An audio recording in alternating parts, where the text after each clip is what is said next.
အားလုံးမင်္ဂလာပါအကောင်းဆုံးဇက်ကားတွေကိုအချိန်တိုတွင်အပြည့်အဝခန်းစားကြည့်ရှုနိုင်မှုကျွန်တော်တို့ရဲ့ Mix Drive မြန်မာကနေနှွေးထွေးစွာကြိုဆိုလိုက်ပါတယ်ဇလန်းစခင်ကျမတို့ channel လေးကို follow like and share လုပ်ပေးခဲ့ဖို့လဲတောင်းဆိုပါရရှင်ဇလန်းဆက်စချင်းမှာပဲကျွန်တော်တို့ရဲ့ဇက်လိုက်ကြီး LS အတို့ကိုမြင်တွေ့ရမှာပါ LS ကတာမန်လူတော့မဟုတ်ပါဘူးသူကအလွန်ကိုပါနပ်ပြီးလက်သက်တဲ့အမှုပညာပစ္စည်းခိုးယူသူတစ်ယောက်ပါ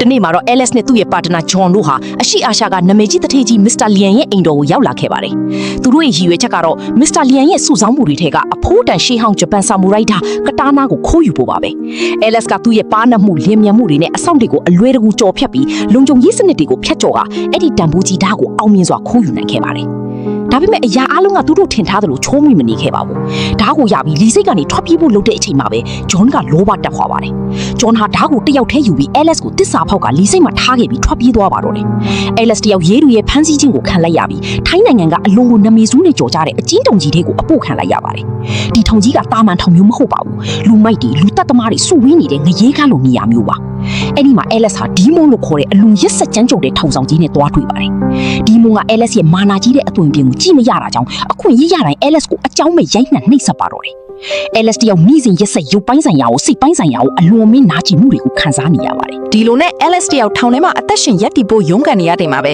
သူ့ဘဝကိုအပြောင်းလဲဖြစ်စေမဲ့လူတယောက်နဲ့ဆုံတွေ့ခဲ့ပါတယ်။သူကတော့အသက်အရွယ်ကြီးရင်ပေမဲ့အလွန်ကိုတည်ငြိမ်အေးချမ်းတဲ့တရုတ်တိုင်းဆရာကြီးဆန်မာစတာဆန်ပါပဲ။ဆရာကြီးဆန်ဟာ LS ရဲ့အတွင်းစိတ်ထဲကတတ်တိနဲ့မခံကျင်စိတ်ကိုမြင်တွေ့သွားပါတယ်။တနေ့မှာထောင်ထဲကလူမိုက်တွေတခြားအကျဉ်းသားတယောက်ကိုအနိုင်ကျင့်နေတာကို LS ကဝင်ကူညီရင်အရိုက်ခံရပါတယ်။အဲ့ဒီလောက်ရက်ကိုဆရာကြီးဆန်ကသဘောကျသွားပြီး LS ကိုသူ့ရဲ့တပည့်ဖြစ်လက်ခံဖို့ဆုံးဖြတ်လိုက်ပါတယ်။ဆရာကြီးဆန်က LS ကိုခွန်အားနဲ့ကြီးတိုက်ခိုက်လို့မရကြောင်းတိုင်းပညာဆိုတာစိတ်ကိုအရင်ဆုံးထိန်းချုပ်ရတာဖြစ်ကြောင်းစတင်တွင်တင်ပေးပါတော့တယ်။အဲ့ဒီနောက်မှာတော့ကျွန်တော်တို့အားလုံးကြိုက်နေတဲ့ကြမဲ့တိုင်းပညာလေ့ကျင့်တဲ့ training montage အခန်းတွေကိုမြင်တွေ့ရမှာပါဆရာကြီးဆန်းက LS ကို Iron Hand တမန်နီလက်သီးလို့ခေါ်တဲ့အလွန်ကိုအဆင့်မြင့်ပြီးအန်တရယ်များတဲ့တိုင်းပညာတစ်ရပ်ကိုသင်ပေးပါတယ်ဒီပညာကိုတက်မြောက်ဖို့အတွက် LS ဟာတဲအိတ်တွေကိုထိုးရတယ်ရေထဲမှာလေ့ကျင့်ရတယ်မီးကြီးခဲတွေလိုပူပြင်းတဲ့အရာတွေကိုထန်ခံနိုင်အောင်ပြင်းပြင်းထန်ထန်လေ့ကျင့်ရပါတယ်ဒီလေ့ကျင့်မှုတွေကရုပ်ပိုင်းဆိုင်ရာနာကျင်မှုတွေမကပဲ LS ရဲ့အတိတ်ကလောဘတွေမာနတွေကိုပါဖျက်ဆီးပစ်ပြီးဂုဏ်သိက္ခာရှိတဲ့တိုင်းသမားတစ်ယောက်ဖြစ်ပြောင်းလဲပေးလိုက်ပါတယ်လာနေချီပြီးလေ့ကျင့်ပြီးနောက်မှာတော့ LS ဟာအရင်ကတခိုး LS မဟုတ်တော့ပဲတိုင်းပညာကိုကိုယ်စိတ်နှစ်ပါးစလုံးနဲ့နားလေသဘောပေါက်သွားတဲ့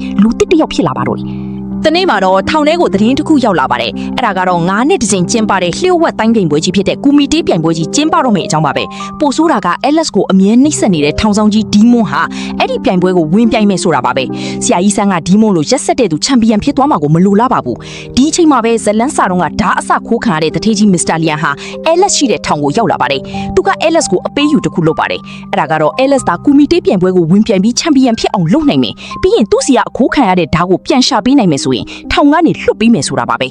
LS ကလည်းဆရာကြီးဆန်းအတွက်ရောသူ့ရဲ့ဂုဏ်သိက္ခာအတွက်ပါဒီကံလမ်းမှုကိုလက်ခံလိုက်ပါတယ်